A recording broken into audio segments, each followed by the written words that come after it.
ನೋಡಿ, ವಿದ್ಯಾರ್ಥಿ ಸಾಂಕೇತ್ ಹತ್ಯೆ ಕೇಸ್ ವಿಚಾರದಲ್ಲಿ ಇದೀಗ ಸರ್ಕಾರದ ವಿರುದ್ಧ ಮಾಜಿ ಡಿಸಿಎಂ ಈಶ್ವರಪ್ಪ ಕೂಡ ಆಕ್ರೋಶವನ್ನು ಹೊರಹಾಕಿದ್ದಾರೆ. ಬಾಗಲಕೋಟೆಯಲ್ಲಿ ಕೆಎಸ್ ಈಶ್ವರಪ್ಪ ಹೇಳಿಕೆ ಕೊಟ್ಟಿದ್ದಾರೆ. ಇವತ್ತು ಶಿವಮೊಗ್ಗದಲ್ಲಿ ಅಮಾಯಕ ಹುಡುಗನೊಬ್ಬ ಸತ್ ಹೋದ, ಕೊಲೆ ಆಯಿತು. ನೆಲಮಂಗಲದಲ್ಲಿ ಗಲಾಟೆಗಳಾಯಿತು. ಓಂ ಶಕ್ತಿ ಮಹಿಳೆಯರ ಮೇಲೆ ಕಲ್ತೂರಾಟ ಆಯಿತು.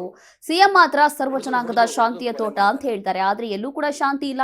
ಕರ್ನಾಟಕ ಹಿಂದೂಗಳಿಗೆ ಸ್ಮಶಾನ ತುಂಬಾ ನೋವಿಂದ ಹೇಳ್ತಾ ಇದ್ದೀನಿ ಅಂತ ಹೇಳಿ ಇದೀಗ ಕೆಎಸ್ ಈಶ್ವರಪ್ಪ ಆಕ್ರೋಶ ಹೊರಹಾಕಿದ್ದಾರೆ. ಒಂದು 10-15 ಜನ ಮುಸಲ್ಮಾನ ಯುವಕರು ಹೊಡೆದು ಕೊಲೆ ಮಾಡ್ತಾರೆ. ಅದ್ರ ಬಗ್ಗೆನೂ ಕಠಿಣ ಕ್ರಮ ಅಂತ ಹೇಳಿದ್ದಾರೆ. ಮದ್ದೂರಲ್ಲಿ ಗಣಪತಿ ಮೆರವಣಿಗೆ ಹೋಗ್ತಾ ಇರೋಂಥ ಸಂದರ್ಭದಲ್ಲಿ ಮಸೀದಿ ಕಲ್ಲೊಡೆದ್ರು. ನೆಲಮಂಗಲದಲ್ಲಿ ಗಲಾಟೆ ಆಯ್ತು. ಬೆಂಗಳೂರಲ್ಲಿ ಓಂ ಶಕ್ತಿಯ ಮಹಿಳೆಯರ ಮೇಲೆ ಕಲ್ಲಿಸಿದ್ದಾರೆ.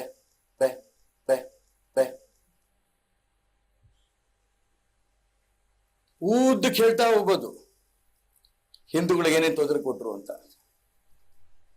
ಮತ್ತೆ ಮಾನ್ಯ ಮುಖ್ಯಮಂತ್ರಿಗಳು ಹೇಳ್ತಾರೆ,